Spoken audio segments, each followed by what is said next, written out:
All right, Nick, some developments tonight for the Elimination Chamber.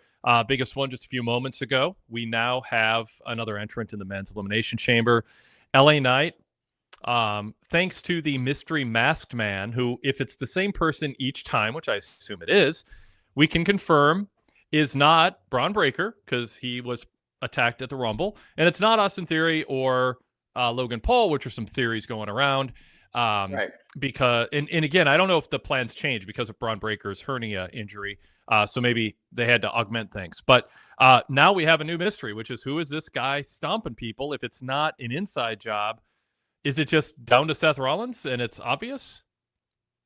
Well, no, I don't think it is obvious that it's Seth Rollins, and I don't think it will ultimately be Seth Rollins. I think what we're seeing is a buildup of a coalition to support Seth Rollins when he does return. I mean, ultimately, the roads lead to a support system for Seth Rollins, but I think there's got to be some level of intrigue that it's. Listen, we know that Seth Rollins is out for injury. I think as fans, we understand that that's all happening. I think part of it is got to be the embracement of something beyond Seth Rollins. That it's this mystery of who is really out there supporting him, and that's kind of the fun element to it. I did like what you just said. It was kind of fun to watch and go, okay, at least we're not going into is it Austin Theory? Is it Logan Paul? Into that. There's been a lot of those kind of dynamics playing out recently with inner clique, inner team dynamics, inner fighting kind of things playing out. So that composition was just getting a little old for me. But doesn't mean it won't show itself again as we get closer to Seth Rollins' return. But I mean, Wade, this was hardly, when we talk about developments, nothing felt like a major development of this show. This could have been a show on the Christmas week, as far as I was concerned, in terms of major developments. Yeah. It felt like we were treading water.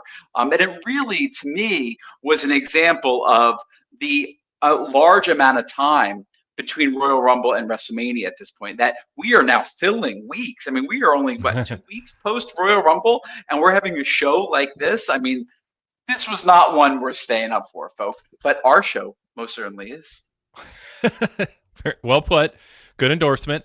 So now people are saying, and by the way, the person who has been the masked man may not, sort of like the Black Scorpion back in the day, may not end up being the actual person who's revealed. They'll never acknowledge that, or maybe it's a team of people, or maybe Seth was hiring people to stomp people while he was injured, and then he comes back and he goes, haha, it was never me, but now it is. Whatever.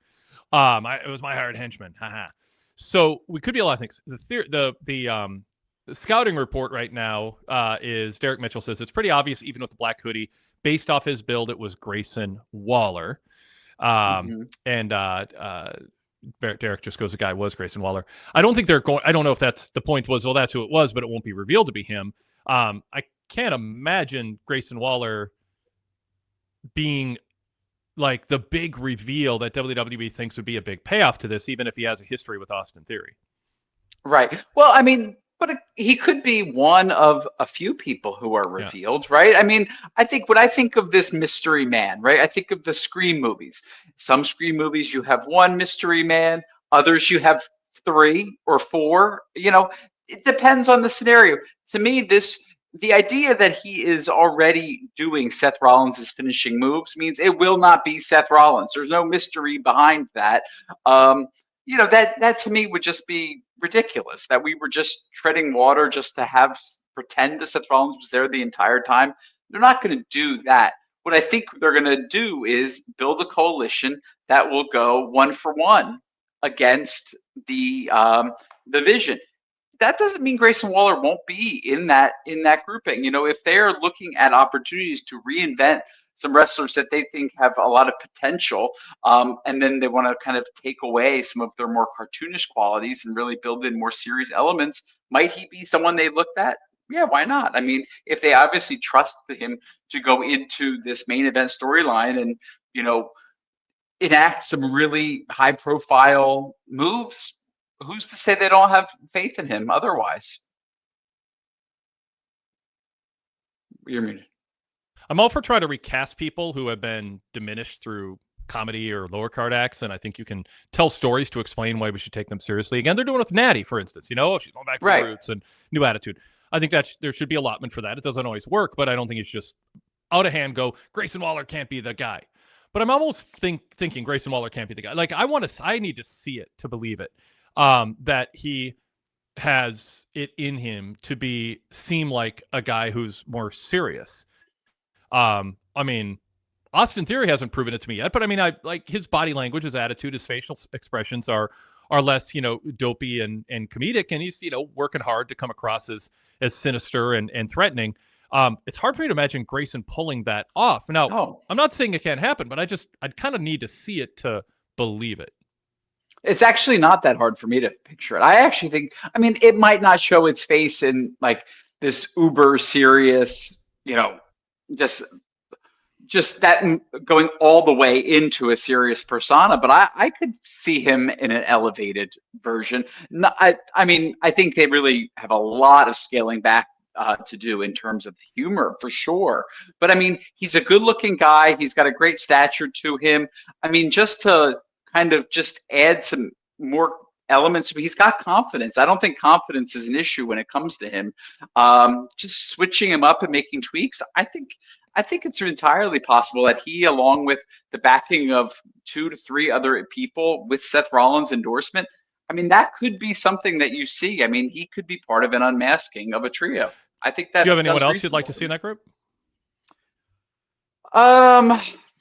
I mean, it kind of becomes a pick 'em. If you look at the vision as the group of like the future of the business of who you're looking at, who would be counterbalance to that? I mean, I would love to see a Carmelo Hayes kind of get tapped in the shoulder. Does he fit in there? No, not really. I mean, he certainly doesn't, for stature-wise, fit of the any of the masked men that we've looked like. But I mean, he is someone that I think would really, really work in there, in the Seth Rollins type character of being someone who is working in a main event and at the heavyweight level, but is still kind of undersized and doing the more cruiserweight level type wrestling.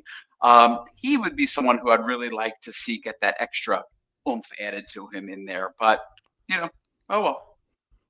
One thing we may never credibly know is whether the Braun Breaker injury changed everything in terms of where they're going with this. And I want to, circle back to that for a minute. It's possible that it was going to be Theory or it was going to be Logan, but now that Breaker's injured, they can't do it. They had to completely change the storyline again and so tonight was a way to just like declare, okay, we're putting a rest to that. I mean, I guess in theory, Logan could have hired somebody to do it, and he's really with Seth. But I don't think Theory is going to take a stomp, and it's enough to cost him a chance to be in the chamber to maybe win a WrestleMania title shot. Storyline wise, no one's going to take that bullet for a cause, for the sake of deception. Right. You wouldn't take one because he's not taking one for the team when he does that. He took one for LA Knight or Penta. So there's no storyline justification for Theory to be a double agent anymore. That is over in this context. And so the question is, could it be Logan and he chased him away, but reality he chased him to their secret meeting place and they're in cahoots? I mean, I guess that's possible. But with Braun Breaker out of the mix, Nick, I mean, maybe they have to shake things up and go, well, we can't break anybody up. We don't have enough depth anymore. Yeah, it's possible. I think at that point, if you're looking at, well, who is the leader in the immediacy, I think Logan Paul kind of really fits that role. And would he be then the double agent in that case? I find that kind of hard to believe, but I agree with you. I think at this point, listen, is it beyond WWE to forget what happened tonight? No, I mean, I think it's still entirely possible that they do that, but I agree with you. I think now we're looking at Logan Paul being more likely revealed to being a Seth Rollins plant than Austin Theory. I think we're probably looking at maybe neither at this point, quite frankly. Yeah. So, I mean, I went from intrigued and trying to decode things to sort of, lay back and see. Right. I mean, none of the options feel super compelling to me. Even the army you're building, Seth's army. I mean, it's just, I don't know. It just feels kind of Carmelo Hayes and Grayson Waller. I mean, it's just, I don't know. I agree with you. For me. Yeah. So I agree with you. Yeah. Derek Mitchell asks in the chat, do you know the nature of Breaker's injury? Because it seems Michael Cole doesn't know based on his commentary, which sounds pretty nutty. He doesn't know anything. Yeah, that was weird. I mean, why not just do a medical report? Paul Heyman said it was a hiatus hernia, which is according to Oxford Dictionary, the protrusion of an organ, typically the stomach, through the esophageal opening in the diaphragm, which sounds awful. And I don't know if it genuinely happened in training or if there's some reports, I think now inaccurate or speculative, that it was in an angle last week when he took a bump, but it could have been exacerbated by that. But they made it sound like it happened. Well, Heyman said he was lifting weights. So, I mean, I'll ask around. I don't know. Sometimes medical stuff is hard to get because the company likes to keep that stuff private unless they express it on TV. But, right. But I mean, how much of a blow is losing Braun Breaker, at least in the road to WrestleMania? They left the door sort of open for him to return in time for Mania, but yeah. Well, I mean, I believe he should be back in time for WrestleMania. I mean, it, again, might be cutting it close, but it might align itself perfectly with Seth Rollins' return. So to get them just in time, I got to be honest with you. This is one of those ones that if you're Braun Breaker, nobody wants an injury. Nobody wants a hiatal hernia, nothing. However, as I've been saying, I think that they have been making Braun Breaker be a little bit too familiar to people. And I think he would have been a victim of this awkward week. He would have been someone who would have been in there. And again, just someone who should be positioned in a real main event level. Just if you keep putting them on throwaway shows, begins to feel throwaway. And I think that he was someone who was beginning to feel from that very first Raw of the year when he lost that World Championship match. Sure, he had that angle with Adam Pearce, and sure, Adam Pearce was strong in it, and sure. But I thought that Royal Rumble moment was not great for Braun Breaker, and I just think little by little we're chipping away at things that are making him feel special. Just even as we all agree that the Vision doesn't have this great chemistry with it, but yet we're still hoping for him to have this great breakout moment.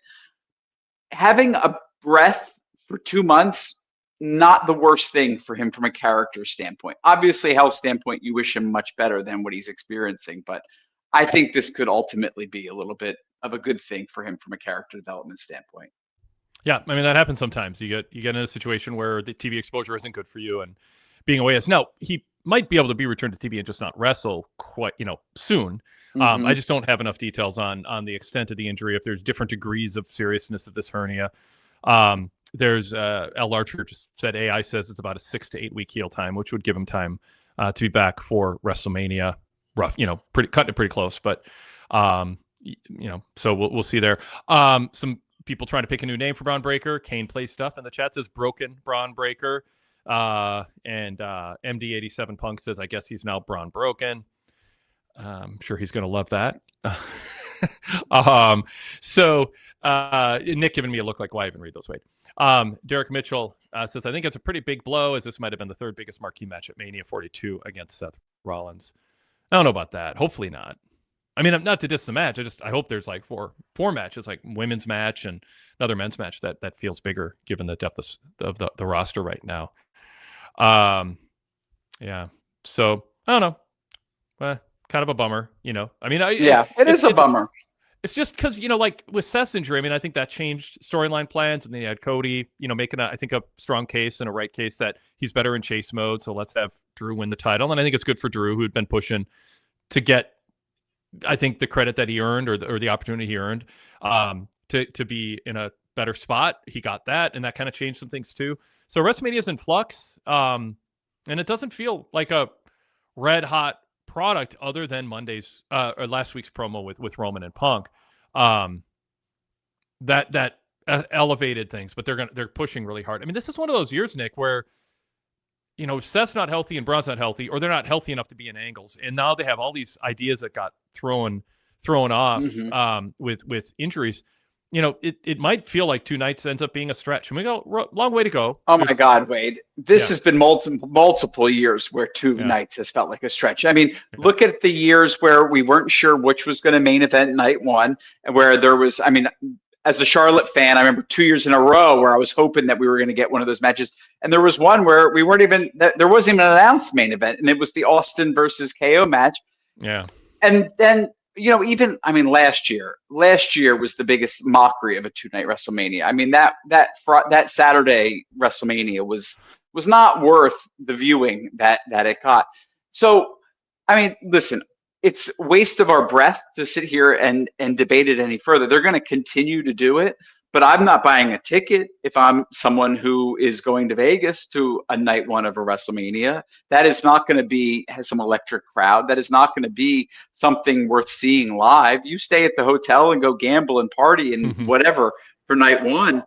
Night two is where the action is. I mean, how are you going to be able to recreate the energy that is expected for night two and have that emulated on night one? You're not going to be able to do that at this point. I mean, they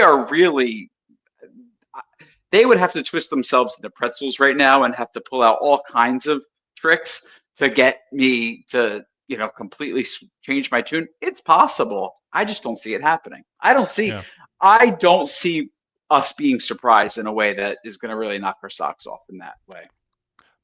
Mark Paschetti said tickets are 20% cheaper this year. Vegas tourism is way down. Not a good choice to double down in Vegas for 42.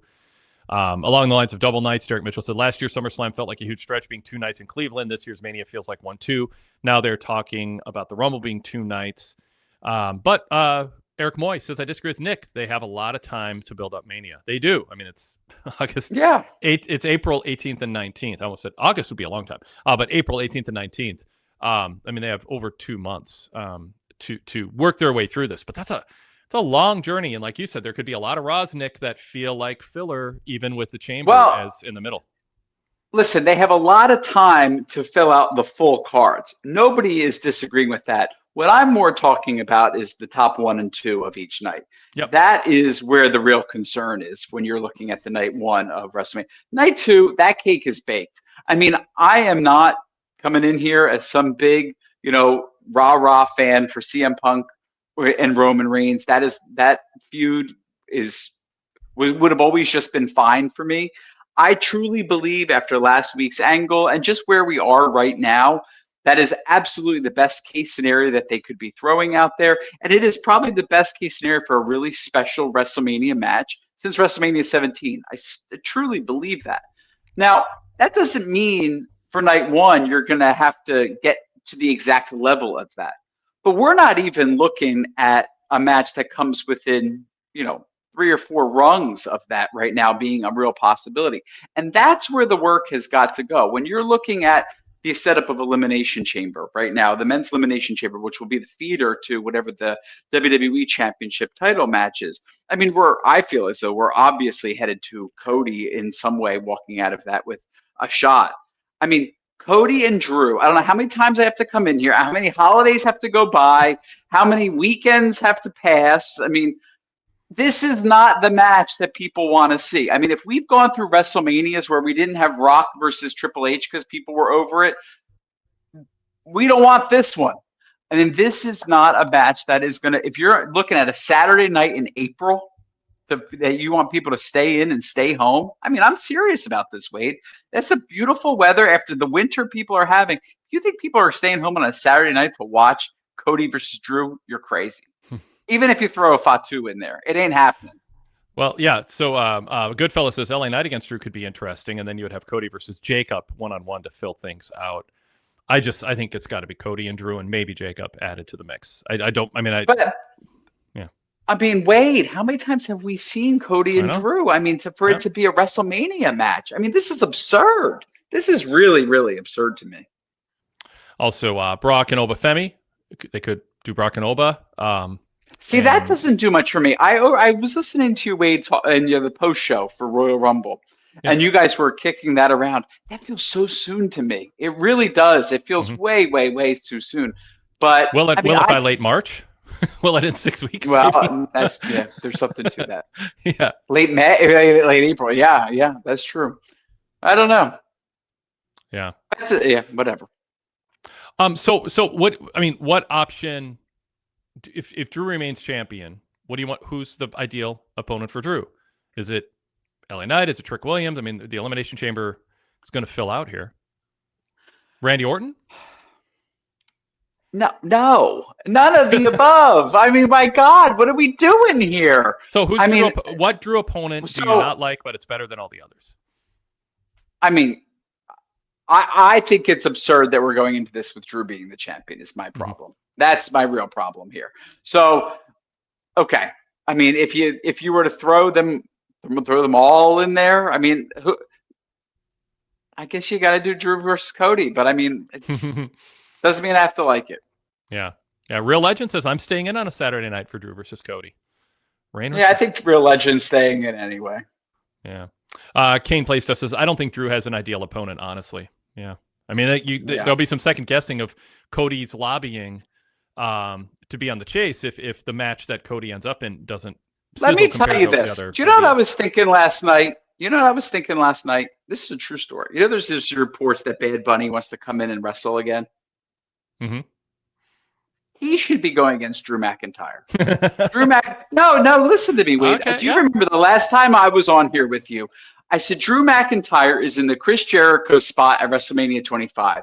He's a hot heel who is just not naturally in a world title spot, I feel, going into the WrestleMania feud. He should be with a celebrity opponent. I truly believed when I was watching the Super Bowl, I said, that is who Drew should be going up against. I think Drew would be the perfect opponent for Bad Bunny, quite honestly. Now, does Bad Bunny want to associate with WWE? Are they too MAGA? I think he probably does. I mean, I think he's been associating with a lot worse the past couple months, quite honestly. Yeah. Lots happened last couple months in Minnesota, especially, but and the MAGA popularity is disintegrating might be an overstatement, but certainly showing lots of cracks right now in terms of polling and public sentiment. And now you have the NFL going, we don't want to be on Team MAGA because it's fallen apart, so we're going to have the commissioner hug Bad Bunny and we're going to stand by him, despite the silliness of people feeling like Bad Bunny wasn't a perfect pick.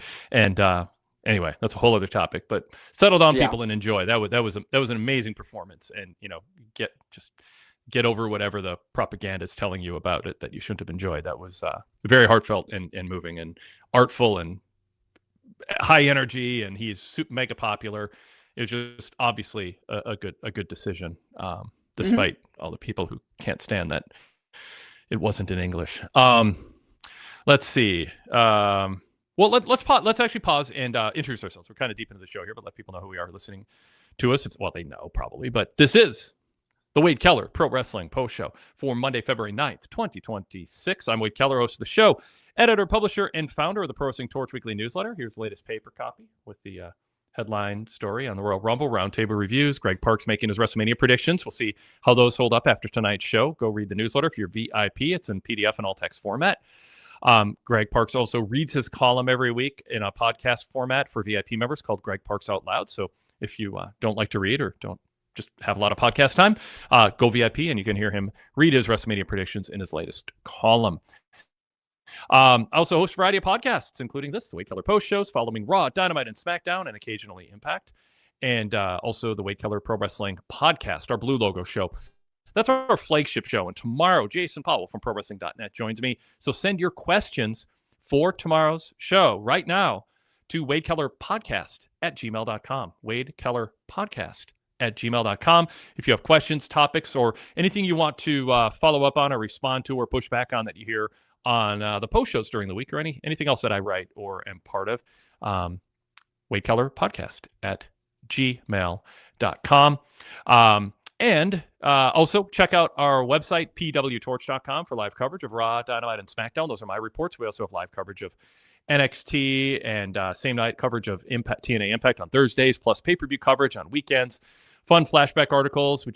I just posted my 20 years ago Raw report on the Edge Lita live sex show. It was interesting to read back about the details on that, some details I'd kind of forgotten about, and the awkwardness of trying to describe what was going on in that segment.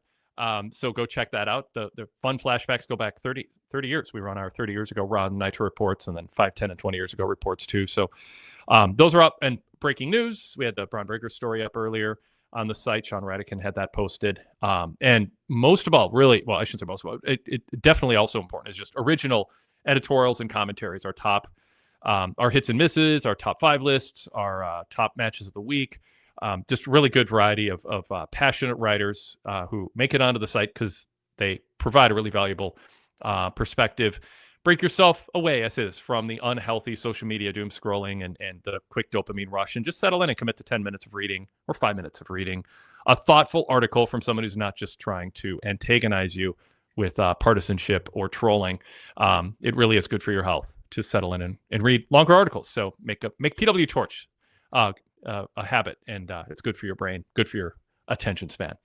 So is Nick Barbati, today's co-host. Speaking of VIP, Nick, you have a VIP exclusive show, although we ran it for everybody on the livecast side of things last week. We had an opening, and we put your last 2 week show up. Yep. So I thought last week was a great show. I'm glad you did that. That's awesome. Yeah, and I even put it did them in reverse order, but I put the previous week's show right after it too, if people wanted to compare what you said going into it to what you said coming out of it. So that's on the PWTorch Daily Cast feed. Everybody search PWTorch to subscribe free to the PWTorch Daily Cast. I know we plug a lot of things, but there's just, if you got all bases covered, if you search PWTorch and Wade Keller in your podcast app, Spotify, Apple Podcast, Android apps, iOS apps. Subscribe to the red and blue logo show for Wade Keller, and subscribe to the Daily Cast, and then the free VIP sample feed when you search PWTorch. If you go VIP, you get the commercial-free versions of all those podcasts, plus VIP exclusive shows. So Wade Keller News Bulletins, Everything with Rich and Wade, The Fix with Todd and Wade. I don't like saying third person. Todd and me. Our pay-per-view roundtable reviews, a bunch of special VIP exclusive shows, also including Nikki's Club. Nick, tell people about your show. Well, Wade, first of all, thank you for having me back. I'm excited to be here. Nikki's Club is a weekly show where I take a look at the week in WWE wrestling. Folks, it alternates between as running it as a solo show and then also having some special guests in here.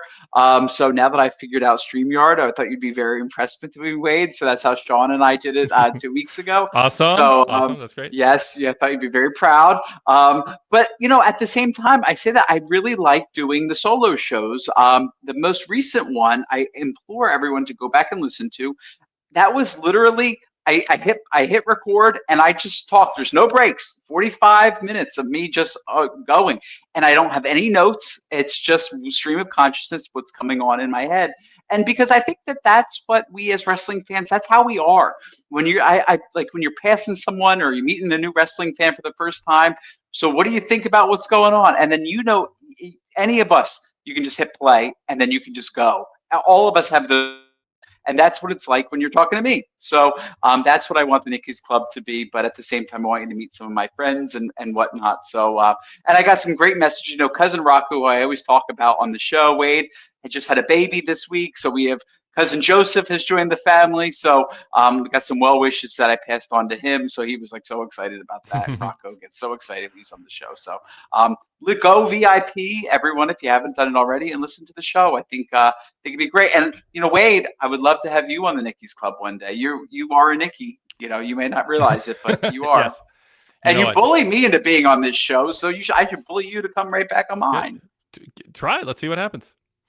You'll ignore me. I know what's going to happen. VIP membership, pwtorch.com/govip. You can sign up credit card, debit card, PayPal, Patreon, Spotify, your Apple account, all kinds of platforms and ways to go VIP and support us and get a lot in return. Just fill your phone and your podcast library with shows that are part of the PWTorch VIP family, and I think you'll be better off for it. I think you'll enjoy wrestling more and be entertained in the process. All right. Be sure, if you're watching us on YouTube, please like this show. Please comment below, get a conversation going, and subscribe to our channel. And also set an alert. So when we go live, you get a little alert. There's a little bell you can click on. And be part of the show now if you're watching us on YouTube. Type your comments and questions into the chat, as we have already done. We'll continue to discuss them live. If it's easier for you to email, especially if you can't watch us live on YouTube, wadekellerpostshow@gmail.com. You can contribute that way.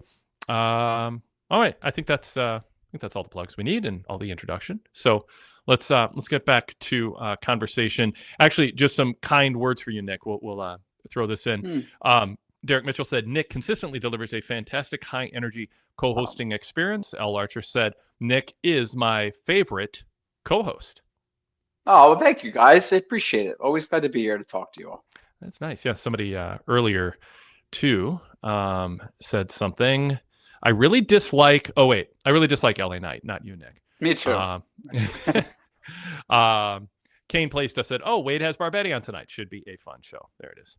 Right. Yeah, I'm a little charged up. I'm not gonna lie, but you know what I had today, Wade? Have you ever had those poppy sodas? No, but I saw a commercial during the Super Bowl for them, and it was a clever commercial. So I didn't see the commercial. I don't think I saw the commercial. Maybe I saw the commercial. I think you'd like it. What, the commercial or the soda? The commercial, yeah. I don't know if I saw the commercial, but they have a Shirley Temple. I'm just kidding. Okay, wait, I didn't see the commercial, so I'll let you guys tell me about it. But if you do, I think you'll like it. I know you didn't see it. You can Perfect. watch it. It's on YouTube, or you can just. I'll do a whole 2-hour podcast on it. No, just listen. Let me. Nikki's clip. That's my question. Did you watch it? Sorry, I'll be quiet. I'll mute. Go. Okay, so they have a Shirley Temple poppy, which is on TikTok. The TikTok, people love it. And I got a hold of it. Like, they were like gone in all of New Jersey. So I got a bunch and I'm giving them out and everything. The people tell me it tastes like Robitussin. I love it though. So that's what I'm charged up on tonight. So if you get the poppy Shirley Temple, that's what it feels like to be in my head right now. The Robitussin drink. Robitussin drink. I love it. All right. By the way, Derek Mitchell says, don't forget super chats as well. Yeah, super chats. Always welcome. As far as Bad Bunny goes, did you see Bad Bunny? Of course I saw Bad Bunny. Well, you didn't see the Poppy commercial, so I can't assume anything. Well, so my family gets together for the Super Bowl, and there's a lot of talking. A lot of chirping and criticizing and all that kind of stuff. Not to show each other. So they football's in the background. I don't think any of us even know how to play football half the time. So we just all tune in and we watch the Super Bowl. And you see, wait, above my shoulder here is a photo of what I think is the most beautiful place on earth, Puerto Rico. Awesome. That's very cool. That's very cool. I thought there's some good commercials, and then there were just a bunch of AI commercials. My God, just like was there? And half of them are. I like the Scream 7 commercial. Scream 7 is coming out in 3 weeks. I saw that on Raw today. I'm excited for that. Yeah. I don't want to. I can do a separate podcast talking about the commercials, but I thought there's some good ones. Anyway, all right. Bad Bunny. Derek Mitchell says, I love the Bad Bunny performance. Rude Dog said Bad Bunny's halftime show was my second favorite ever, following Prince. Good. No, that's all wrong. That's not true. Why? Well, Prince and Madonna are the top two. Then after that, then we get into like a next tier, but Bad Bunny did a really good job. But here's the thing. Can I tell you what my beef is with life right now? And it comes with wrestling. Do I have a choice? Is everything's got to be the best thing ever. And instantly. The greatest thing ever. Yeah, like Nick's the best co-host. Oh, come on, people. Yeah, I'm not. By the way, I know I'm not, but you could be someone's favorite, though. Whatever. Yeah, it could be someone's favorite for sure. But not the best. Yeah. Eric Moy says, I was a fan of Bad Bunny because it was working WWE. His halftime show had more heart than any since U2 showed all the people who died in 9/11. There we go. Yeah, it was very well done. Oh, and of course, Derek Mitchell says, Wade, seeing Sam Darnold win the Super Bowl last night with the Seahawks after the Vikings passed on him for J.J. McCarthy. What's your reaction? I get it. I mean, I do. He looked bad in the final game of the season in their one playoff game, and that might have been just enough to just go, let's just go with JJ. The jury's still out on JJ McCarthy. There's just not there's times he looks good enough to be a starter for many, many years to come, and you'd feel foolish getting rid of him if Sam was sort of a one-year wonder. But I'm happy for Sam. He was a really fun player to watch and seemed like a good guy, and good for Seattle. He had a good game setting up field goals, but it was that kind of game. But I know I'm happy for him. I mean, I'd rather he was playing for the Vikings and we won the Super Bowl for sure. But I don't know. I get the conundrum. I mean, if we had kept Sam, it'd have been tough to sign the defensive players we did, and who knows if we'd have been good. So in Seattle, it's just amazing. Their defense was amazing. So anyway, sorry, Nick. Come on back. All right, we have a super chat that's gonna get us right back on track here, Nick. Mark Biscotti says, thank you, Mark, by the way. Very generous. Really appreciate it. Okay, so take Drew out of night one's main event. Who should be booked to replace his match? Go VIP. Nick, you don't want Drew to be champ? Who, in your blurry now, just you got to like lean forward and back to unblur. I don't know what's happened. It's God forbid I have a technical free issue. Who knows? Okay. You know, you look better blurry. It's soft features now. It's exactly. It's the Botox kicking in. Honestly, lean 10 inches forward and back. It'll reset your focus. There, see? Now slowly back up. Is that a thing? That's yeah. This is the least attractive thing ever. Okay, hold on. Okay, I see what you're saying now. Okay. Yeah. You just got to tell the camera focus. There we go. Sweet. Okay. I would run Cody versus Braun Breaker is what I would do. Wow. Okay. Well, Braun can't win the chamber. Cody can't. Well, so how do you get there? So, I mean, listen, I think you can do a Diesel Madison Square Garden switch to Breaker winning the title or something. I mean, whatever. Or, you know, especially since you can't have Breaker exactly be a surprise participant in the elimination chamber because of his injury. But listen, this isn't happening, but you asked me my opinion. You asked me what I would do. That's what I would do. I didn't promise I was going to ask a tough counter. I would find a way to get there because I do think that is the match that has the most majesty to it, that feels like you're watching something that feels like the future coming into focus now. I think anything other than that doesn't feel nearly as special. But that to me feels like, oh wait, this one feels like it could be really, really special, and like a convergence of generations. And to me, that would get me seated in a big way. Okay, yeah, good answer. Going back to thanks. You know, do you want me to compliment you or not? You gonna be snotty when I don't know, not in a patronizing kind of way. I mean, I wasn't patronizing. I said what I said, and now I want to bring a chat in on Bad Bunny here. I'll try to be less. I'll try to sound more sincere, even if I'm not. Goodfellas says, I liked all the Easter eggs in Bunny's performance. Someone got married, taco stand he was a fan of, and asked him to be on set, holding the football at the end. So many Easter eggs. And then Derek Mitchell says, Bad Bunny delivered energy, creativity, and authenticity, the very qualities that have defined great halftime shows since Michael Jackson set the standard in 1993. And most importantly, Brian Bayless says Strawberry Lemon Poppy is really good. Okay. All right. Oh, look, Al Archer still says you're his favorite co-host. Fantastic. Yeah. All right. Someone, Real Legend says something. Apparently not, Wade, since Nick just went on talking. I don't know what that means. I don't get the reference either. Yeah. By the way, but Derek brought this up. What do you think of Michael Cole saying Punk and Roman could be the best WrestleMania main event ever? Like, well, I don't know about best. I would find that a little challenging to believe. It feels like the highest marquee WrestleMania match main event in a very, very long time. And I think we're at the point where if something so I think it's personally more exciting for me than the Roman versus Cody matches, but others would disagree. So I think we're not too far removed from those. So it's interesting that after only 2 years, now we're kind of like acting like the generational match is now no longer that important. But I mean, I do think it's going to be a run of really great talkers with a really great edge to both of them. And I think even last week's promo was, you know what it was, Wade? It felt like the real peak of some of the big post Royal Rumble Raws during like the Undertaker streak era. I think I was invoking during the Nikki's Club last week. It reminded me of when The Undertaker and Triple H had this like epic showdown in the ring after after a Royal Rumble on a Raw, and they hadn't like interacted at all for a very, very long time. And it was like it felt like, wow, these two titans are like standing in the ring, and you know we're gonna see them at WrestleMania. That moment, that energy, that enthusiasm is so hard to create anymore because there's just such a familiarity with people. And quite frankly, the careers last longer, so they're around a lot longer.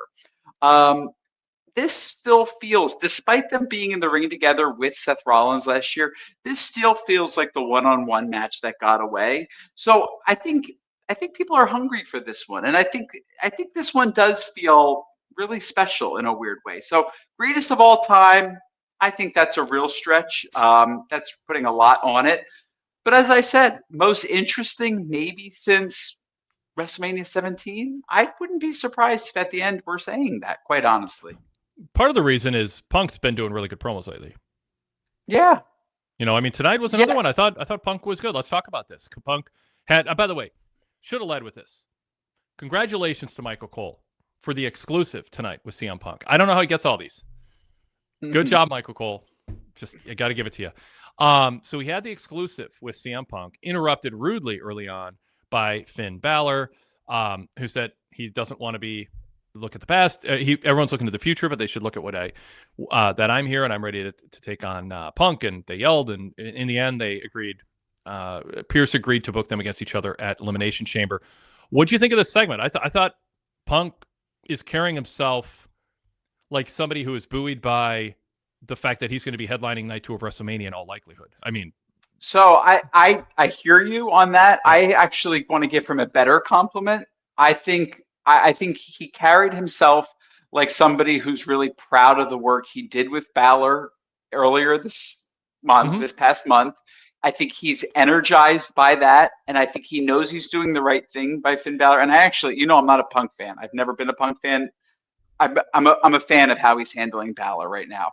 I think he's showing a lot of grace with him. He's giving him a lot. I think Finn looked really credible. I don't think anybody's walking away thinking Finn has a shot in hell of being victorious. But I think people are walking away thinking Finn's in a much better spot than he's been in years in WWE. And I think Punk, yeah, he should be rightly proud. I mean, I think he's rightfully in night 2's WrestleMania main event. So that asterisk that he might have had from a year ago, gone. So any self-confidence issues or anything that might be in there, erased. But then also, he knows, I said this to you, Wade, before. I felt like it was a thing for him when he had that match with Balor. Like, he knew how good Balor was, and it felt like if you could read his eyes at the end, it felt like, man, I got to give more to this guy. He deserves more. And I think he is giving more. He's being very giving towards him, and it's playing out. So he has a lot to be rightfully proud of. And I think the work is probably the best since he's returned. I do think there's a comment in the chat that I think has some merit too. Mark Biscotti says Punk is engaged and acting like he gives an F. Last year, when he was emasculated was a different story. Yeah, I mean, I think all that's true. I think what I said is true too. I think he's like, my God, I'm going to headline WrestleMania, and they're going to call my match the greatest main event ever. Derek Mitchell put a vote in for Hulk and Andre from WrestleMania 3. He says, I'm old school, but in my opinion, that is the biggest match in WWE history. Not the best wrestled, that goes without say, but the most marquee. I lived through the build for that, and that felt very big. Era for era, it's just, I don't think it. There's definitely top tier where you would get a reasonable consensus on a top tier to vote of the biggest main event, but so much is your personal journey and experience as a fan. Some people look at box office, some look at match quality, some look at it feeling historically significant. Some of it is just you as a fan. So I mean, it's a fun conversation to have, but nobody should do it. Yeah, and it's also it's also what people talk about. And I don't know how to say that in any other way other than to say, I think people talk about WrestleMania 3 a lot less than they used to. I think because, quite frankly, a lot of people have gotten I wasn't alive for WrestleMania. Where was I? Yes, I was 2 when WrestleMania 3 happened. Yeah. but I don't say that to be snarky. I just mean, like, there's a lot of people who lived it who maybe aren't here around anymore, or there's a Of lot of course, time, a yeah. lot of things have happened since then. So 17 seems to be the one that people talk about with great nostalgia right now, and I think 40 will probably be that down the line too. People really seem to have a lot of warmth towards 40. I'm just saying that those are the ones that you can really get the sense of, kind of universally people talk about as like the biggies. Yeah, yeah. No, every few years that goes by, there's a few years of wrestling history that drops off the general conversation out there. I mean, people used to talk about Harley Race, and before that, and Bruno Sammartino and Nick Bockwinkel, and I mean, we're getting to the point where Bobby Heenan is just more of a distant memory. And if that's going to happen to Hulk Hogan, felt that way for a while, then WWE revitalized or brought him back into the sphere, the WWE sphere, I guess, after he had been, yeah. But I mean, yeah, it happens. It'll happen to everybody. Fame is fleeting. I mean, it's in the history books, but in terms of people wanting to talk about it, even Stone Cold, I mean, and The Rock eventually is going to get there. But speaking of which, the real legend says in the chat, I think Rock Cena's up there as one of the greatest Mania main events. I don't think so. Eric I was Moy there for the says, second one, and it was terrible. Yeah. Eric Moy says, I was at Rock Hogan in Toronto. That was a big match, but it was on in the middle of the night. That's the thing, too. Is it the biggest match of the show or the last match of the show? If it's not last, you have to mark it down a bit. I kind of think you do. Doesn't mean it can't still be the best WrestleMania match. But it was definitely that match is easily one of the top 5 most memorable. I mean, absolutely one of my favorites. Yeah. Mark Biscotti, by the way, said Hogan Andre made me more excited to watch wrestling than Back to the Future. Bret Austin is a match I have probably watched the most, though. Yeah. So that one really holds up. Yeah. Kane Play Stuff says, I saw a Reddit thread yesterday pining for the old days of 2008 to 2011. So yeah, time keeps moving. Indeed. All right. Punk Balor is going to say, it doesn't matter that Balor's not going to win the title any more than it matters at 40 minutes into a movie that the action hero who's in jeopardy is not going to die.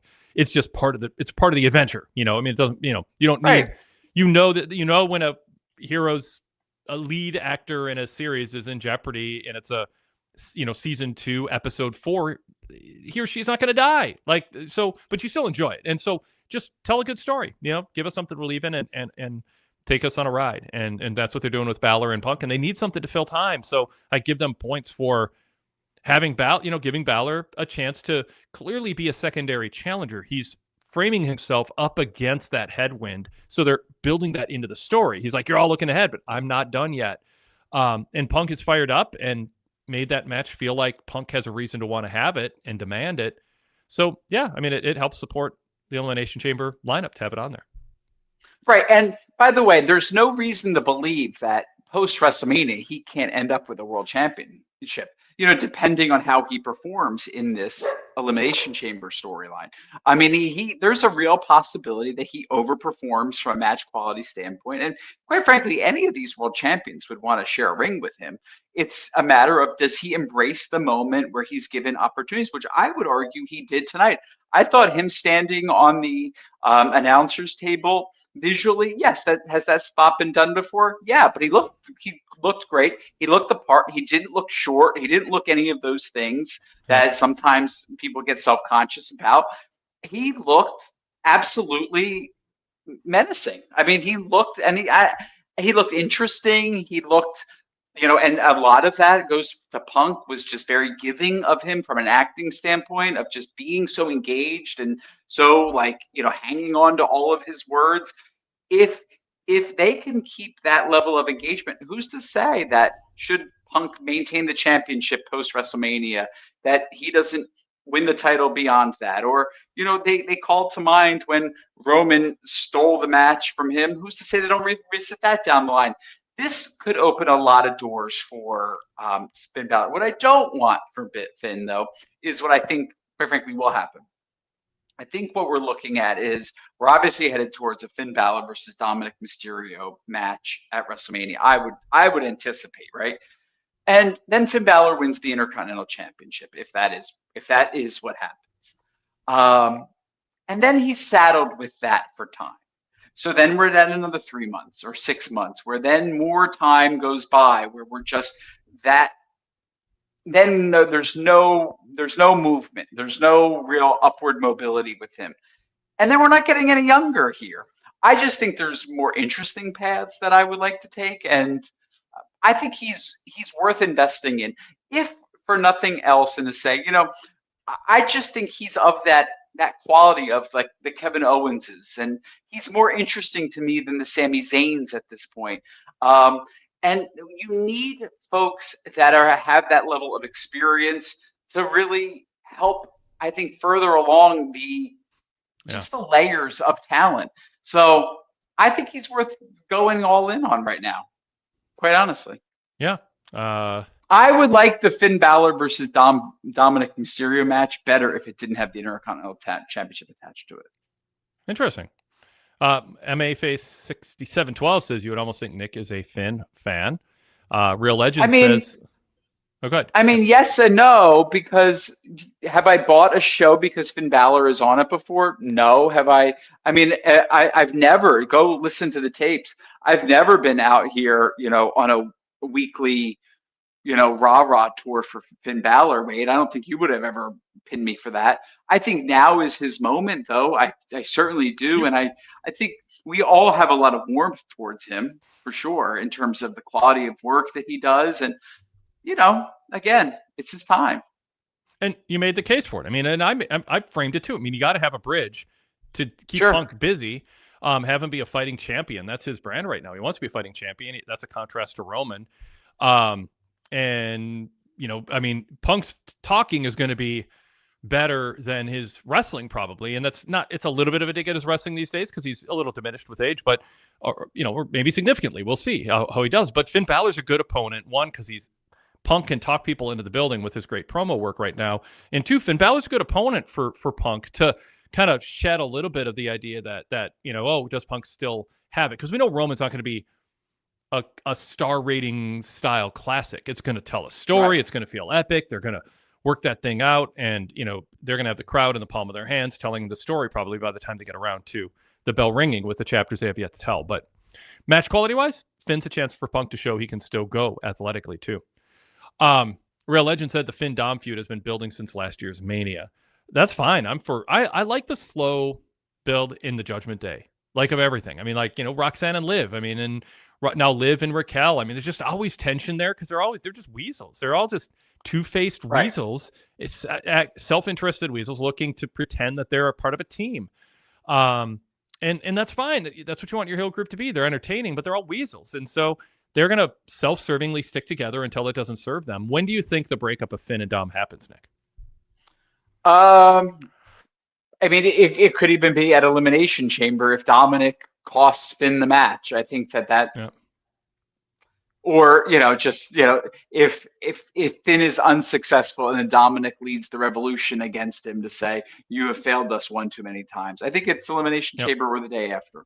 Yeah. Mark Biscotti says Demon Finn at Mania against Dom would be his money match. I don't think you need to go to Demon Finn against Dom. I agree with you, Wade. I totally agree with you. I think if anything, they should be a little bit more competitive. If he's Demon Finn, he should be destroying Dominic. And I don't think at WrestleMania you should have Dominic be destroyed. And I don't know. It just doesn't seem like Dom's the guy you need to bring. I mean, why does Finn need the demon persona to beat Dom? Like, you don't have to dig deep into this alter ego. Just beat Dom as regular old Finn Balor. Let's see. Oh, just I want to get to other segments on Raw, but this ties back to our discussion about Drew. Eric Moy says, along the lines of bringing in an up-and-comer, what if you shoot Oba into a match with Drew at Mania? So we get the Oba vignettes are airing before every Raw and SmackDown, every Raw main event. Are they on SmackDown? No, I think they're just on the Raw main events because he's brand specific now. But they're building him up. Can he? I thought Oba was a free agent. No, is he? Okay, then he probably is on both SmackDown. I think he and is. Raw. Yeah. I guess I'm just for the sake of this discussion assuming he ends up on Raw. To take this pass. So if he, because I'm kind of thinking through, like I picked him in my cover story, the Torch newsletter a couple weeks ago to win the Royal Rumble. to face Drew. I thought that's a good establish him, kind of along the lines of bringing in an up and comer. I wasn't factoring in that if Roman was going to be the challenger, he might not be available or want to be part of the chamber match. It's easier if Roman has limited dates. You just want to get this promo out of the way and try to sell tickets, have Roman win, say it's the biggest WrestleMania match ever, let them talk people into buying tickets, get that done soon. But then that means for Oba to face Drew, he'd have to win the chamber. I'm still not against that. I think having Oba Femi, I mean, because that to me makes sense to have Drew win the title if the goal is for Drew to be the bridge to get Oba the title. There's a risk in that too, but go ahead, Nick. Well, but then what's the marquee sales for WrestleMania Night 1? Because that ain't selling WrestleMania Night 1. I agree it has a big burst of interest. I think that definitely goes a long way to, as a wrestling fan, the people whose money is already going to be there would be excited for a new wrestler, someone, a new star to get excited about. Mm-hmm. But what about Cody then? What about what does the main event look like? Got Cody Jacob Fatu. You have Seth against Breaker or Seth against Logan. This sounds like Raw. And then you have, well, I mean, part of what makes a match at WrestleMania feel special is just it being on WrestleMania. There's a little bit of a, it's got to reach a certain threshold, but sometimes just being chosen to be the match at Mania adds to it. Then you've got women's title matches. You've got whatever Gunther's doing. You got something with Brock, perhaps. I mean, you load up. I mean, that's what happens. They load up night 2 with the secondary matches to give it depth, and they make night 1, and then night 2 has the biggest match and a weaker undercard. With this, I think they can, with a straight face, say it could be a random draw. They're equal, but you can kind of see a little bit of an edge goes to on the undercard across the board from all the way to the except for the main event, the semi-main is in favor of strengthening night 1 because night 2 has the can't miss marquee match.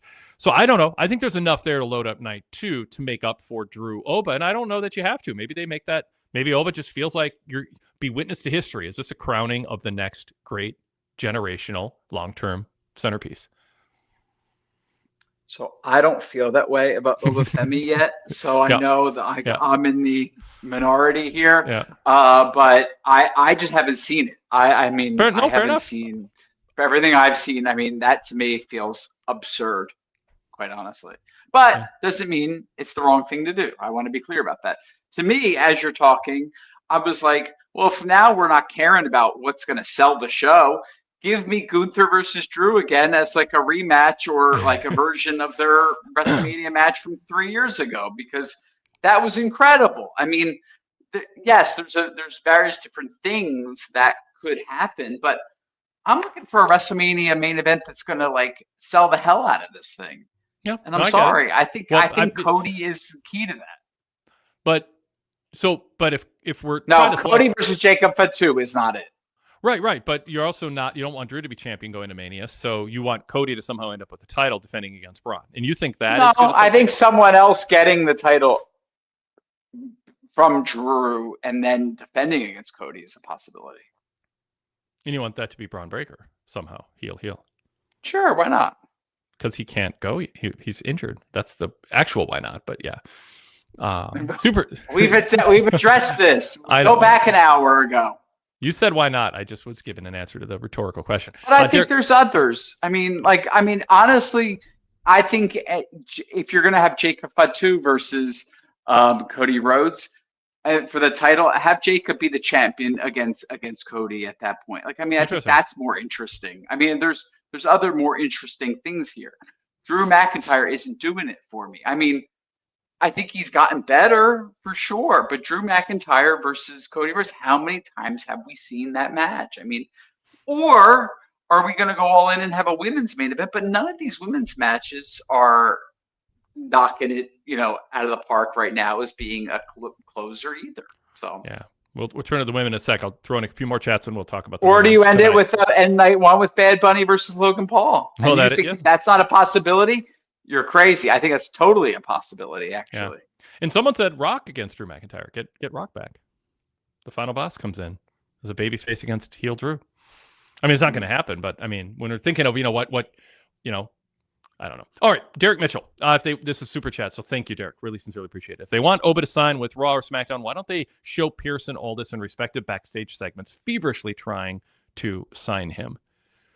I mean, obviously you want Oba, the story of where Oba lands to make sense. I assume they have something in mind. I don't know how they get there, but maybe they kind of have told that story of trying to court potential free agents to a specific brand. So my hunch is they'll eventually do that. Do you like the vignettes for Oba? Does it make it seem like he's a bigger deal, Nick?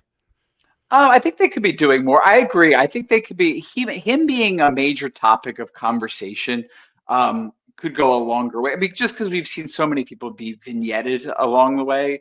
I think, I mean, to me, they've debuted him, which is my bigger issue, right? Like, he's been at the Royal Rumble. I don't think he should have been at the Royal Rumble. I don't think he should have been on Saturday Night's Main Event, which that's going back in time.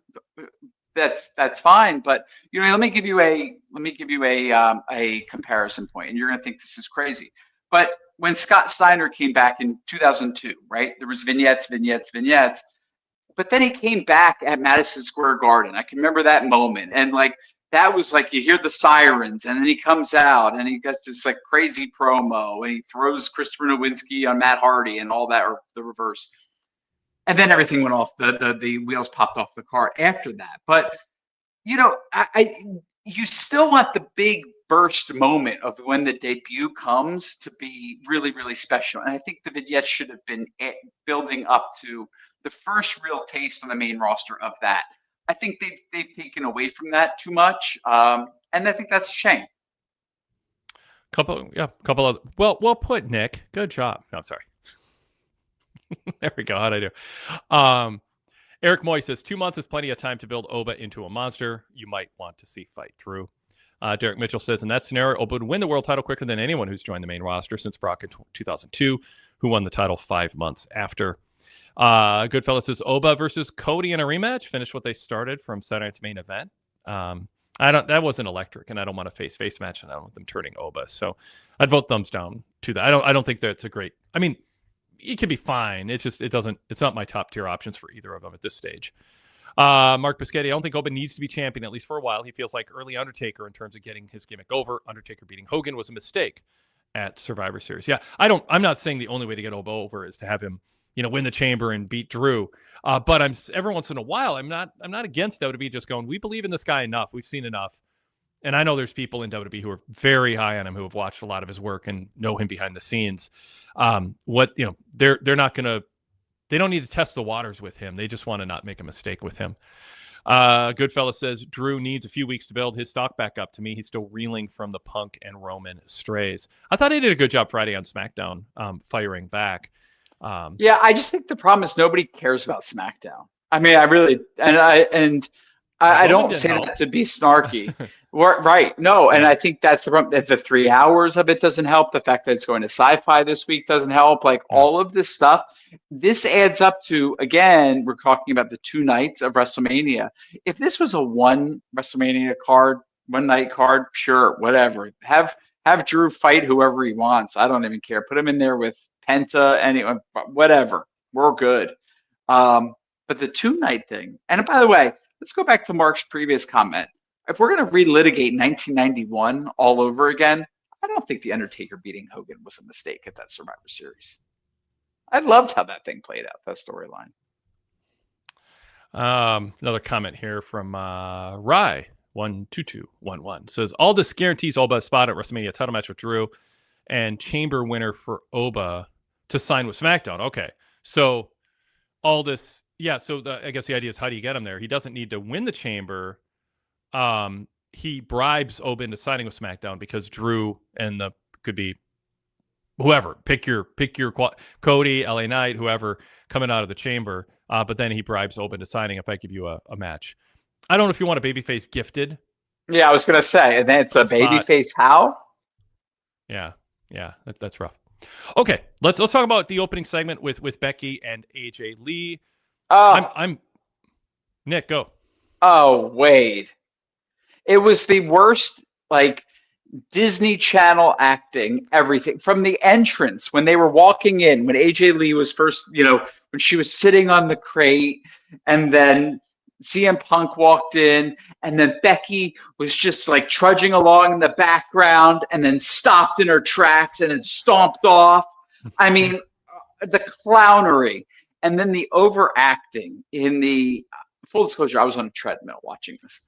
I would wanted to turn around and walk off the treadmill backwards. I mean, this was like, I can't watch this anymore. Becky has dumbed herself down so much with this character and with this feud in particular. And honestly, I think it's to match AJ's like vocal quality on the mic. I mean, I think AJ's that bad. Now, let me say this. That's all the bad. I think the good is I'm glad they're doing it at Elimination Chamber. I think it actually, the fact that if we were to wait to WrestleMania to have this match, that would have been absurdly too long, especially since we started this point in September. This feud, very like first week of September. But apart from that, this, I think to some people does have some cachet to it, and it makes Elimination Chamber have, I think, besides the inherent interest in the who's going to win the Elimination Chamber matches, this makes it feel a little bit more special. So, I guess I thought it was terrible. I thought the acting was atrocious. I get that Becky is very consistently polarizing. So is AJ Lee, by the way. I like this segment. I disagree with you on this one. I think Becky's character just melting down in this sort of manic panic is enjoyable. I buy her as this tightly wound, just white knuckling her place in wrestling and being annoyed at the world not just bowing down in front of her. I think it works. And I thought AJ Lee, sometimes she's cloying and precious in how she comes across. A 38-year-old skipping to the ring like a 23-year-old who's acting 12 is stretching it for me. But if it works with the crowd, fair enough, I guess. But it might be good to move into the next stage. But I thought that she met Becky's insanity with like this grounded patience and maturity of somebody listening to somebody having a meltdown and being better than them by, are you done yet? But not being condescending about it, but like, are you done yet? Okay, let me just talk to you like a normal, grounded human being. And she showed maturity, and I thought she came across likable and made Becky, by contrast, feel crazy, and that's what she's going for. I agree. The Disney, like Becky's whole thing is Disney Channel acting. I mean, that her bit is she plays into it. With a Sports Illustrated says so. They said, I mean, she's going for that. That's not like she's swinging and missing. It's an artistic choice. The notion, and I have this issue with so many backstage segments, Nick, is the notion that there's all these happy coincidences backstage. Oh, the camera's showing someone talking on the phone, and then someone walks in. Wow, that makes for great TV. What if nobody walked in? You would have just showed someone talking on the phone.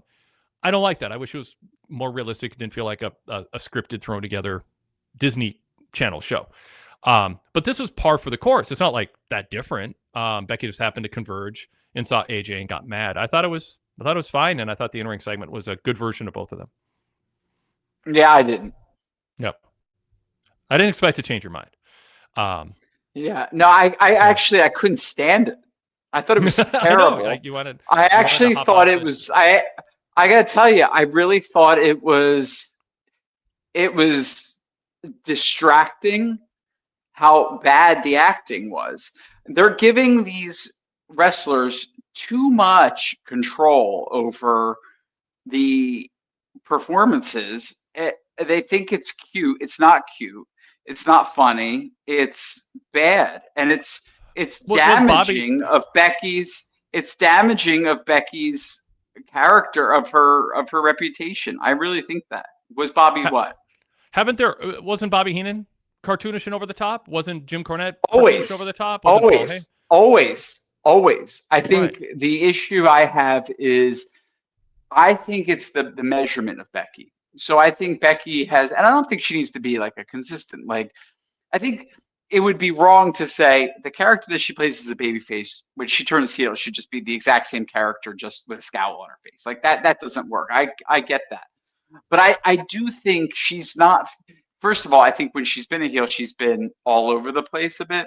But this is really playing into Saturday morning wrestling too much. I mean, to the point where it doesn't feel main event. I actually would argue it's not feeling like she's putting over anybody by them getting one over on her, because it just looks like a kid's program. I mean, I really do. I think it's that childish in terms of how it's all being played out. And then there's just this notion that she's already lost twice. Like, this is, to me, I'm telling you, you know what this reminds me of, and you're gonna think I'm crazy, Wade. This reminds me of Sherry versus Sapphire. I mean, it really does. Like, it's like cartoonish. It goes on forever. And Sherry always lost to Sapphire. And then it was just Sherry just being pissed. And then they, then when they were done with it, it's just they never spoke about it again. I think that's what it feels like to me. So we got some different points of view in the chat, a variety of points of view, I should say. L. Archer says, I don't get AJ's appeal, but I missed much of her era, but adds... You didn't miss it. You didn't miss it. I like Becky's work. She's cartoonish, but in the right kind of way for a heel. Brian Bayless says Disney Channel sitcom stuff, like someone trying to annoy their older sister for a favor.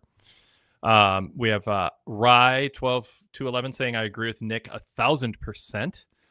And Rude Dog says, sorry, that segment sucked, Wade. And then Kane Playstuff said, I think this might be my favorite Becky Lynch. And Al Larcher says, I'm with Wade. Eric Moy in the middle going, it's a good mid-card feud. Mark Biscetti going, Bobby wasn't Disney. I'm not. Thank you, Mark. Mark is right. Al Larcher says, but never go full Jimmy Hart over the top. I would argue she is. Yeah. Al Archer says the cartoonish aspect makes her heel. Not really, guys. I mean, like, what are we doing here? We're just like that. There's a balance, and you all know what I'm talking about too. Like, where this is fun. I understand there's a fun element to like debate, and we like Becky. Becky is, I guess, to many people, they're the greatest of all time. But the truth is, I mean, there's a balancing act that she could be striking that still maintains her credibility without making her be such this, like, how do you go from being the thing I don't understand is like the toughest women's wrestler to then just being like the biggest coward, like the biggest coward? That doesn't make sense to me. And like the one who is like, by golly, you tricked me into putting my title on the line. I mean, come on, what are we doing here? This is the same woman who closed out WrestleMania with our 2 titles in the Meadowlands. Come on, what are we doing? Yeah, you're all just liking her, so you're all faking that you like this. Darrell Freeman says, as a heel, Becky can't be the man character because no one would dislike her, and she'd be a cool heel. And being a cool heel in today's wrestling hurts more today than it did at any time in history. And Al Archer says, yeah, the cartoon aspect makes her a heel. Derek Mitchell says it definitely feels performative and not serious. It doesn't need to be Tommy Rich versus Buzz Sawyer, but it's to WB, CW, or Disney. Yes, Derek, I agree. There we have it. All right. We had the women's qualifying match. Rhea Ripley, Lyra Valkyria, Ivy Nile. Well, this I have a comment on. Yes. Now, let me tell you this. This I felt this was sloppy. Oh. This was dangerous at times. Yeah. Now, let me tell you this. And you know what I thought of? I thought of, this is Rhea Ripley. This is Rhea Ripley, who at last WrestleMania was in with Bianca Belair and Io Sky in what I think was the match of the year, right? This triple threat match that was remarkable. And then you're in this match where you just hope someone's head doesn't fall off their shoulders. Yeah. I mean, this really, I guess what I'm saying is it really showed to me the real swing in that women's division in terms of preparedness. Because there's a massive swing in terms of, I think, who is got the real quality and who does not have it just yet on the main stage level. I also just think they were just trying to do too many clever spots in a triple threat match. And to me, it was an argument. I mean, I'm not dismissing what you said about the quality issue of what's going on, but they're trying spots that are just needlessly complex and hard to pull off. They managed to make them look impossible to pull off. I mean, the majority of the spots were botched. I mean, I don't know how often you can say that about a match. It was awful. It was embarrassing. And I don't know if Ivy Nile was the main culprit. because Lyra's been in good matches. Rhea's obviously been in good matches, but all these, I mean, it just felt like people were slipping. Well, people were taking Lyra's bumps confidence, you can tell Lyra's confidence is a little shaken. But I think Ivy Nile was a hot mess in there. And then you have, was it Corey Graves that was like, man, I've never seen her look better. Never seen her look better. Yeah. What are we doing? Are we kidding me? Then you ain't seen her look good. How about that? But let me tell you, that match was dangerous. And I thought the tag match was dangerous too. The opening tag match with the Usos versus Alpha Academy. Yeah. I didn't know what was going on. I thought someone was gonna like break their neck on this show. I really did. Jey Uso, by all means, they better check to see if that man has a concussion today. That was brutal. Brian Bayless says the announcers gaslighting us tonight about Ivy Nile was something. Yes, I think Ivy Nile is the least impressive female wrestler on the roster. I really do. Yeah, that was very, very rough. I don't know what to do, but it's one of those matches where I think people in the back are kind of looking at each other like maybe we need to rethink some things. It was that rough. Rice says unrelated to this specific match, but is WWE doing 3-ways because they think it's safer and easier on wrestlers, allows people to take breaks? No, they're doing it because they just want to fit more wrestlers into matches and they think it's more exciting. And also probably they put very little thought into it and just do it because that's the way they think things are done. But yeah, I don't think, I mean, it's there's so many things that can go wrong in a triple threat match. So no, I don't think they see it as easier on the wrestlers.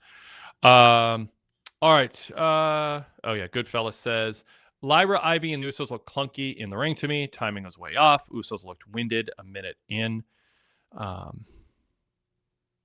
Yeah. And then a Real Legend points out, like the spot they tried to do the Steinerizer, but then Rhea dropped Ivy, I think, too early.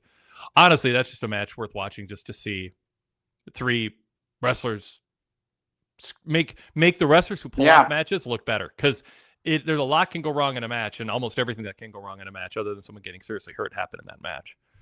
I mean, I think Rhea is obviously the most talented, the most experienced on a major stage of everybody in there. So yeah, could she have been at fault for a one spot? Maybe, but you have to also take into account what builds to that moment. There was just so much mistiming that I think she was at some point given the impression she was just trying to get through it. I mean, it was pretty tough to watch. Yeah. So I'm saying that was at that point when I'm starting to look at it and going, my gosh, this is Rhea Ripley, and we just have her in there with anybody at this point. Yeah, that wasn't so great. So and the Usos situation. Yeah. Oh, go ahead. I'm sorry. Go ahead. No, I was just gonna say, the Usos and Otis and Akira wasn't as bad, but everything did feel a little off, and clunky. And then, too, the crowd is kind of torn, understandably, because it's 2 face teams, but they just, hugged afterwards, and we're all happy about it. So I'm glad they didn't do anything. There are times where I thought, like, it was perfect situation where Otis is standing behind Tozawa's on the top rope, and you're like, don't turn. Like, that's so, like, the setup spot where you're going to have that stupid turn for the sake of turn. I didn't think they were really going to do it, but it was nice to see a situation where a babyface, a partner is standing behind a partner climbing the top rope, and he doesn't, like, turn on him, because the last thing we want is Otis against Tozawa in some sort of feud. This is a sidebar, but the clunkiness of this was really rough. And there's a move where, I mean, all the super kicks were off. I mean, it was on all 4 wrestlers, by the way. I mean, it's maybe Tozawa less, but the Usos were not good here. Well, Tozawa seemed to really spike Jey Uso with a DDT that left Jey on his head completely. Yep. And I from that point on, the super kicks were not in sync with whatever. And maybe could it have been because of that? Who's to say? But things were really off. Now I felt like Tozawa looked really happy to be in there. And you can see on his face when he was walking back up the aisleway, like he looked proud that he was in a really serious match. But that was not really. It wasn't, I think, again, when they were using the word gaslighting, I think we were trying to think that it was like they were trying to pass it off as this like all-timer. It didn't obviously quite get there. And I gotta tell you, I don't know that the Usos are operating as a team that seem like they're going to be together for a long time. They just seem to be giving the hints that this is like a short-term reunion tour. Well, Jimmy afterwards says, Jay, I need you to qualify for the Chamber, then win it, then go be main event Jey Uso at WrestleMania. And Graves said, yeah, Jimmy remains Jay's biggest fan and supporter. If you've watched pro wrestling for a year, that means they're breaking up. I mean, it's just because everything is heavy-handed. So when the announcers start endorsing how close friends or how loyal someone is, that means there's an angle coming up to break them up. Yep. Yeah. Soriasa says Akira Tozawa gave it his all in that match. Goodfellas said Akira left it all out there. He looked emotional afterwards, as you said, Nick. Just happy to be wrestling again. And let's see. I don't think there was one. Yeah, Kane Play Stuff says I don't think there was one super kick in the tag match that landed right. Yeah, for sure. Yeah, I think you're right, Kane. Yeah. How about what they did with Natty and Maxine Dupree? What do you think of the story they're telling with Natty, the story they're telling with Maxine since the last time we talked? Right. So I mean, I really didn't think there was all that much development for Maxine. I thought she looked fine in there. I think with Natty, this was my first real taste of, aside from the Royal Rumble, of the Natty character. And what's interesting is I'm happy for Natty because I really do. I think she's someone who's so rootable because of she's like that Finn Balor type character in that she's been around for so long. You want something to really click with her. I will say that the only tweaks I would make if I were to go back in there and just say, hey, like let's look at some tape and compare and everything. So I haven't seen the Natty character again that people have been building up that I've been seeing on Twitter and whatnot. It reads very, very similar to Ronda Rousey. Even her walk down the aisle, like it looks so eerily similar to Ronda Rousey. I just think little tweaks to make her not be Ronda would go a long way. Doesn't mean like yes, there's the inherent things of like the braids in the hair and the mouth guards and all that kind of stuff. That if she wants to embrace that, then they're two women, similar size, whatever. But just some of the body movements, I think she should just tweak just a little bit to create her own character. So Maxine Dupree, how do you feel about it? We have Derek Mitchell going, I appreciate Maxine's in-ring improvement, but her aggression seems too performative rather than genuine. Does it feel... So I've been high on Maxine. Yeah. I mean, I've been high in that I think she's got a ton of charisma. I think she's got a great physical presence on screen. I think she pulls focus for the right reasons when she's on camera. But I say that to say, I mean, I don't think she's an embarrassment when you see her, but I also think, she's an attractive person. She's a good representative, I think, all things considered. Does she blow me away from a wrestling standpoint? No, but I don't think she's intended to. For the character she's playing as the on scholarship girl that really is the bane of Natty's existence, she plays that role just fine. Now, if we were to then try to pass her off as we would have in 2007 as some great wrestler who then is a world champion contender, then I'd have a problem with it. Yeah. Okay, the other triple threat match, we didn't really talk much about the actual match itself. Penta, Austin Theory, LA Knight. Did it seem obvious Knight was going to win? Did you think Penta might win? Did you think with Breaker getting injured, they might try to elevate Austin Theory with a win here with interference? No, and this is where I really felt, Wade, this is where it felt like a Christmas week show in that I'm glad they gave us the revelation of another attack with the masked man, because I think that then furthered the storyline development. But it was always right that LA Knight be the person. I mean, he is the right man to be in the Elimination Chamber. I think Penta would have been, fine as a contender, but not with LA Knight being the most obvious choice in there. And certainly not Austin Theory. So it was all things considered a very, very predictable match.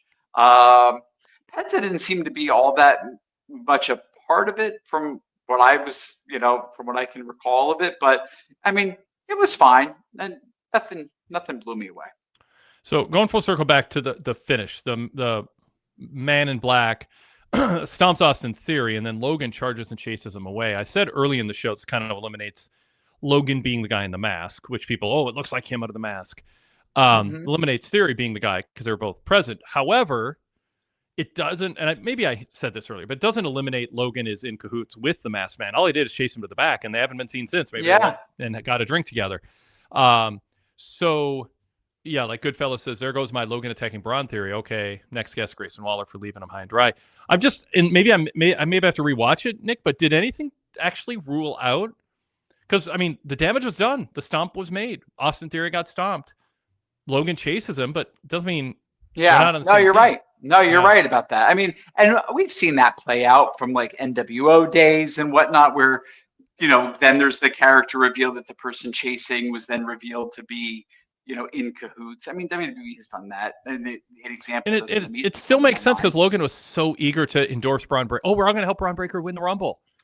Well, but also But there's also additional storyline components that they didn't really touch. Was, keep in mind, Logan Paul was attacked in the Royal Rumble by Brock Lesnar, and that was never acknowledged. You know, he has grievances to air with that group. So I think it works. And it's weird because Cole did not acknowledge it, and there was an entrance going on at the same time. I can't remember who was coming out. But I noted in my Rumble report on PWTorch that night, like, wait, this is a big moment, and nobody's talking about it.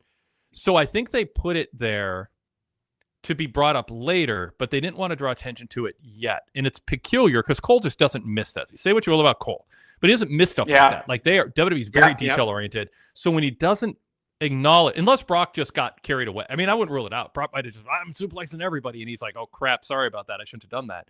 I'm not ruling out it wasn't just an error, and they're trying to ignore it because Cole's like, again, I can imagine Levesque going to Cole, oh, my God, Brock just suplexed Logan.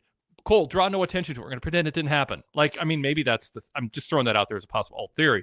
Sure. But if Logan's going to turn, Logan could be like, yeah, Brock suplexed me. But of course, that happened after the attack on Braun Breaker. So Logan already had to have to be a mole who was siding with Seth or whatever. But we know he's part of an ensemble because he was literally chasing another guy today. So there's at least one. Oh, for sure. Yeah, no question. It just, but Logan had to have a reason as part of an ensemble of 2 or 3 or 4 to be, and maybe they'll pretend it was Seth all along. You know, that'll just be the story they tell, even if it wasn't in reality. But Logan was like, yeah, we're all going to help Braun win. It was like, why is he being so selfless? You know, like why wouldn't Logan go, hey, may the best man win? I'm going to try. You try. Well, I'll try. But he's like, no, well, I'll help Breaker, right, Theory? And Theory's like, sure, okay, if that's the plan. So I still think the pieces are in place for that. I'm just, you know, in terms of did the Breaker injury throw off everything? I don't know if exactly what happened tonight would have happened, but maybe. Now, the counter, this is, you can't not say this. Darrell says, if Logan joins Seth, that means Seth's a heel, and you're turning the rest of the division to faces. You do have that problem. Can Logan Paul actually be a babyface in 2026? Or are you turning Seth back and essentially turning the Vision babyface? Because that's, if you're going to say you expect fans to cheer Logan, that might be more wishful thinking than prudent booking. I think he could be a babyface. I think he's so talented. I think he is. I think he actually has a lot of respect too from fans. I mean, the fact that they've so, I think, truly embraced him and accepted him as part of and the active roster. Mm-hmm. I mean, I admittedly don't follow Logan Paul's podcasting, you know, and his radio shows and all that kind of stuff. But I mean, Wade, if you think about it, a group, take out the heel face dynamic if you can, but a group of Seth Rollins, Logan Paul, and Grayson Waller, while annoying, I imagine the chemistry would work there. You're muted. You will get a lot of credit if it turns out you'll be a sage if it turns out that that's the case, and especially if they make I mean it. I think chemistry wise, I would not doubt that could make something happen. Now we'll bring this up here if it'll work. There we go. Kane Playstuf says, did you see Logan's reply to his brother regarding the Super Bowl? Yeah, Derek I Mitchell did. says Logan Paul was a babyface against his brother Jake Paul, discussing the Bad Bunny performance. Durrell says, "Sorry, Nick, you can think a lot of things, but thinking Logan can be seen as a babyface is something life won't allow to happen." Hey, if Logan's going pro Bad Bunny, and that is part of a genuine, personality change for him or whatever. I mean, you could imagine. I don't know. You could imagine them trying to. Well, let me tell you, work. I would rather see Logan Paul versus Brock Lesnar at WrestleMania than Brock Lesnar versus Gunther or Brock Lesnar Obafemi? versus Obafemi. Honestly, yeah. What do you think of the Liv and Dom and Vicaire segment? We didn't touch on that much at all. Yeah, it was fine. It was fine. It was limited. I wish they would force the storyline of making the person who won the Royal Rumble choose immediately after. I mean, I think that it's wonky that they haven't chosen yet. I think they ultimately are going to get to Liv versus Stephanie. That's the right match to do. I think Dominic being the bridge for the language barrier was smart. I think Dom and Liv really work well together. It's interesting. I was thinking about Sunshine and Peaches in there. I was thinking about Elizabeth and Sherry. I was thinking about Lita and Vicky. Like when the second of the two female valets have come in, and their chemistry is pretty good. It's certainly not quite, to me, what it was with him and Rhea, but it is good. But what I say that to say, if this is going to be the women's WrestleMania program for the World Championship, I would like her character be a little bit more strengthened around him, to not be playing such a second to him. I would like her to be more of the alpha in the ring and not just be doing that. Right, Dom? What, Dom? That kind of, girlfriendy kind of stuff. I think that it'd be more becoming of the championship if she was the lead. Is there anything you'd be doing different with Stephanie Vicaire? I think she needs friends. Mm-hmm. If it's a manager or just a friend to help get her comfortable and confident a bit, I think that would go a long way. Kind of what they're doing with Julia, with Kiana James. Yes. Yeah, giving someone to talk. Is there anything else from tonight's show you want to bring up, Nick? Did I not say Sunshine and Precious? Did I say something wrong? You said Sunshine and something Peaches. else. Oh, I was Peaches, thinking. yeah. I was thinking of ECW, right? Peaches and Woman were in there. Remember that one? That was from 93, 94. God, I forgot about. Do you remember that? No, I don't. Peaches was there a Peaches? She was Sandman's wife. She then came back as Lori Fullington. Okay. I guess it rings a bell, but I hadn't thought about it for right. People in the chat, I know there's some ECW fans in there. Come on, and then Nancy was woman, and they were all that. I'm telling you, that was a story. Yeah, I think you're right. So okay, Wade, Precious or Sunshine? Which one did you like for Jimmy? Precious. Yeah.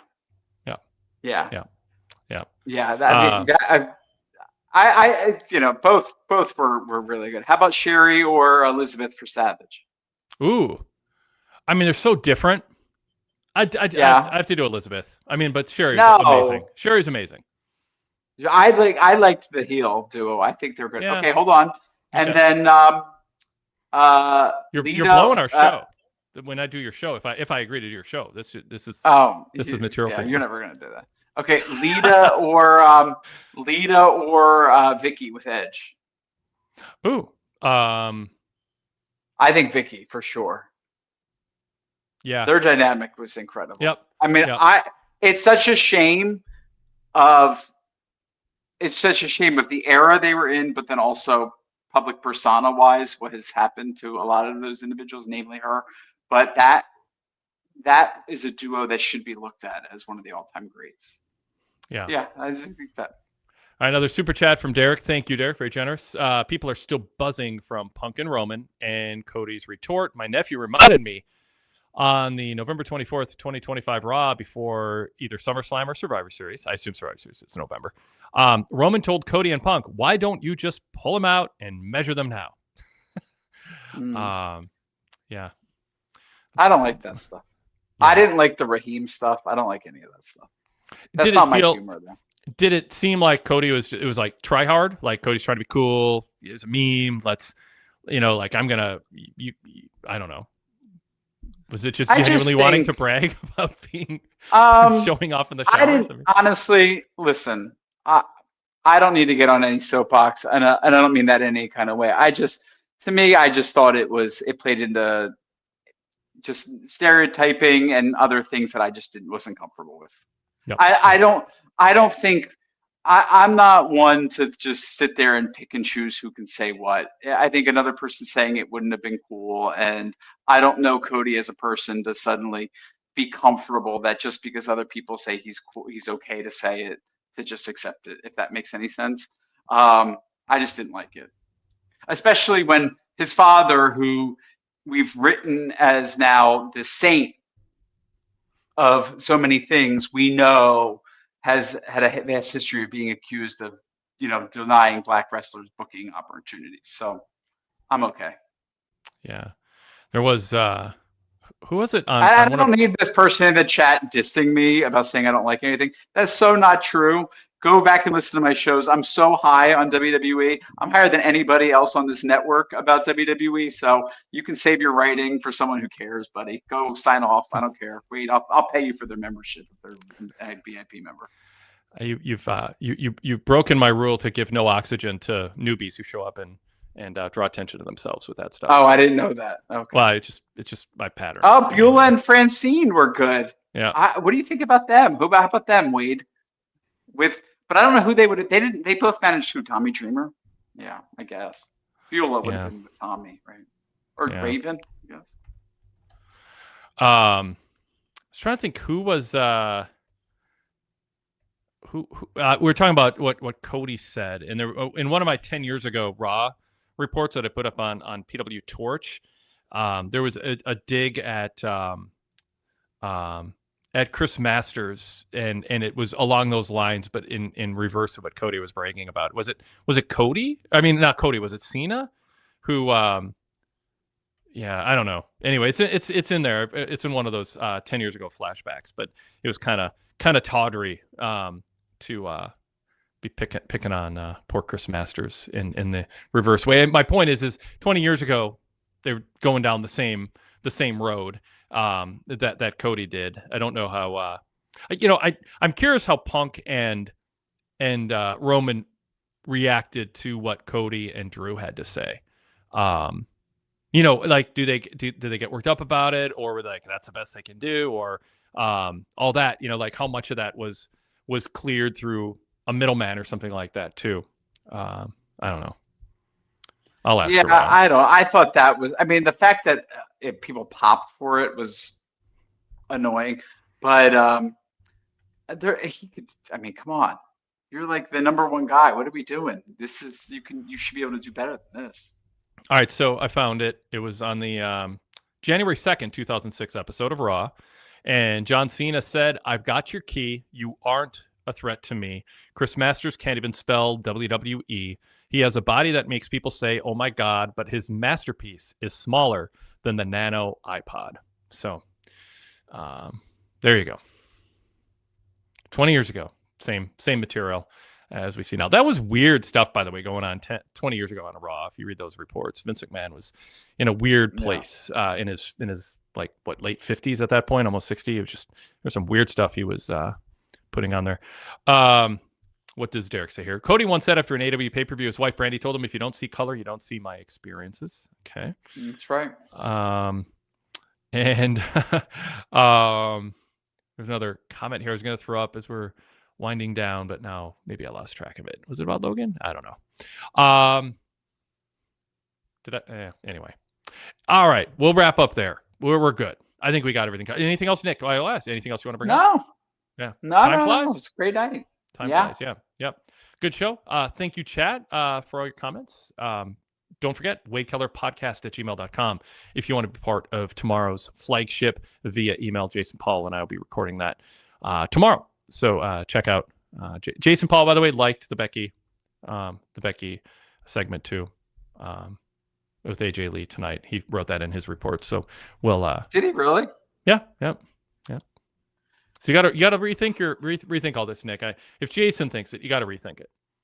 Well, I like Jason. I respect Jason quite a bit.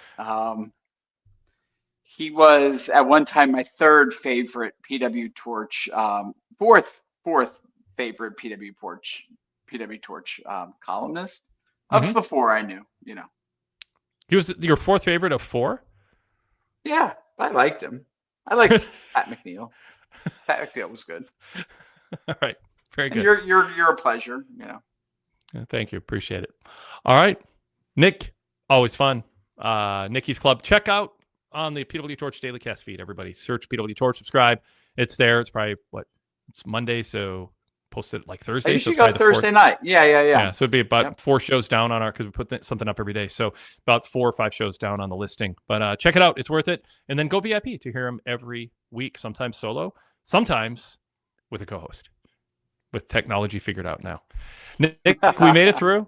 Your audio sounded good. Your face froze once or twice, but nobody noticed or cared because it was a good facial expression. So we're working our way through it. All right. Thank you, everybody. We will talk to you all next time.